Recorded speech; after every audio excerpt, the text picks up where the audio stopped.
ഒരു പച്ചപ്പാർന്ന കാട്ടിൽ ദീപു എന്ന ഒരു ചെറിയ മാനും കിച്ചു എന്ന ഒരു കുറുക്കനും ജീവിച്ചിരുന്നു. എല്ലാവരും കുറുക്കൻ കപടനാണെന്ന് കരുതിയെങ്കിലും കിച്ചുവിൻ്റെ മനസ്സ് വളരെ നല്ലതായിരുന്നു.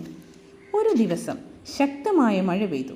കാട്ടിലൂടെ ഒഴുകിയ വെള്ളത്തിൽ ഒരു ചെറിയ അണ്ണാൻ കുടുങ്ങി. മറ്റു മൃഗങ്ങൾ ഭയന്നു മാറി നിന്നു. കിച്ചു തൻ്റെ ബുദ്ധി ഉപയോഗിച്ച് വേട്ടക്കാരെ തെറ്റായ വഴിയിലേക്ക് നയിച്ചു. അതേസമയം ദീപു എല്ലാ മൃഗങ്ങളെയും സുരക്ഷിതമായ ഒരു ഗുഹയിലേക്ക് എത്തിച്ചു. വേട്ടക്കാർ മടങ്ങിപ്പോയി. കാട് വീണ്ടും ശാന്തമായി. അപ്പോൾ കാട്ടിലെ രാജാവായ സിംഹം പറഞ്ഞു, ശക്തി മാത്രം പോരാ, നല്ല മനസ്സും ബുദ്ധിയും ഉണ്ടെങ്കിൽ എല്ലാവരെയും രക്ഷിക്കാം. അന്നു മുതൽ കുറുക്കനെയും മാനിനെയും എല്ലാവരും ബഹുമാനിച്ചു. അവർ കാട്ടിലെ എല്ലാ മൃഗങ്ങളുടെയും പ്രിയപ്പെട്ട സുഹൃത്തുക്കളായി ജീവിച്ചു. ഒരിക്കൽ ഒരു കാട്ടിൽ അപ്പു എന്ന ഒരു ചെറിയ ആനക്കുട്ടി ജീവിച്ചിരുന്നു. എല്ലാവരെയും സഹായിക്കാനാണ് അപ്പുവിന് ഇഷ്ടം. ഒരു ദിവസം ഒരു ചെറിയ മുയൽ ഒരു വലിയ കുഴിയിൽ വീണു. മറ്റു മൃഗങ്ങൾ ഭയന്ന് നോക്കി നിന്നപ്പോൾ അപ്പു തൻ്റെ നീളമുള്ള തുമ്പിക്കൈ ഉപയോഗിച്ച് മുയലിനെ സുരക്ഷിതമായി പുറത്തെടുത്തു. അല്പ ദിവസങ്ങൾക്ക് ശേഷം കാട്ടിൽ വലിയ തീപിടുത്തമുണ്ടായി. മൃഗങ്ങളെല്ലാം ഓടിപ്പോകുമ്പോൾ ഒരു കുഞ്ഞു പക്ഷി മരക്കൊമ്പിൽ കുടുങ്ങി. അപ്പു അടുത്തുള്ള നദിയിൽ നിന്ന് തുമ്പിക്കൈയിൽ വെള്ളം നിറച്ച് തീയുടെ ചൂട് കുറച്ചു. അതിനിടയിൽ കുരങ്ങന്മാർ കൊമ്പ് താഴ്ത്തി കുഞ്ഞു പക്ഷിയെ രക്ഷിച്ചു. എല്ലാ മൃഗങ്ങളും ചേർന്ന് അപ്പുവിനെ അഭിനന്ദിച്ചു. അപ്പോൾ അപ്പു പറഞ്ഞു, ഒരാൾ ഒറ്റയ്ക്ക് എല്ലാം ചെയ്യാനാകില്ല, പക്ഷേ എല്ലാവരും ഒന്നിച്ചാൽ ഏത് പ്രയാസവും ജയിക്കാം. ഒരിക്കൽ ഒരു ചെറിയ കുരുവി നദിക്കരയിൽ ഒരു സ്വർണ്ണ നാണയം കണ്ടെത്തി. അതവൾക്ക് സ്വന്തമാക്കാമായിരുന്നു. പക്ഷേ ഇതാരുടേതാണ് എന്ന് അവൾ കാട്ടിലെ എല്ലാ മൃഗങ്ങളോടും ചോദിച്ചു. അല്പസമയത്തിന് ശേഷം ഒരു പ്രായമായ മുയൽ പറഞ്ഞു, മോളെ, ആ നാണയം എൻ്റേതാണ്. ഭക്ഷണം വാങ്ങാൻ പോകുമ്പോഴാണ് അത് നഷ്ടമായത്. കുരുവി സന്തോഷത്തോടെ ആ നാണയം മുയലിന് തിരികെ നൽകി. നന്ദി പറഞ്ഞ മുയൽ അവൾക്ക് രുചിയുള്ള ധാന്യങ്ങളും പഴങ്ങളും സമ്മാനമായി നൽകി.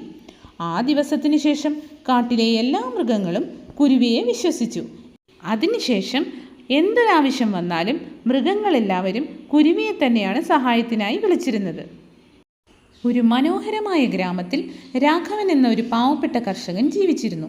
ഭാര്യ ലക്ഷ്മിയും മകൻ കണ്ണനുമായിരുന്നു അദ്ദേഹത്തിൻ്റെ കുടുംബം. ചെറിയൊരു വലയായിരുന്നു അവരുടെ ഏക സമ്പത്ത്. ഒരു വർഷം മഴ കിട്ടാതെ വിളകളെല്ലാം നശിച്ചു.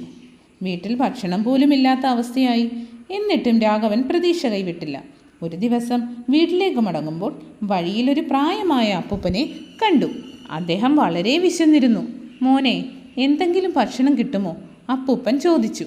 രാഘവൻ്റെ കയ്യിലുണ്ടായിരുന്ന ചോറുപൊതി അപ്പൂപ്പന് നൽകി. അതവൻ വീട്ടിലേക്ക് കരുതിയിരുന്നതായിരുന്നു.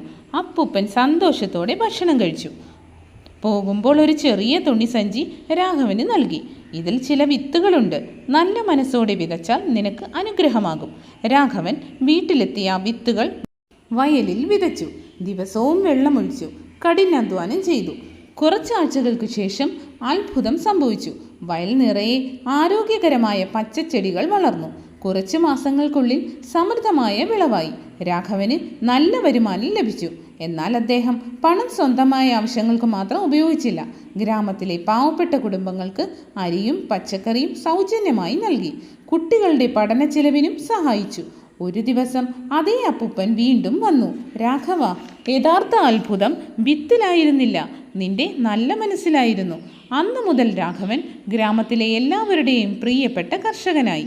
അദ്ദേഹത്തിൻ്റെ വയൽ സമൃദ്ധമായും കുടുംബം സന്തോഷത്തോടെയും ജീവിച്ചു.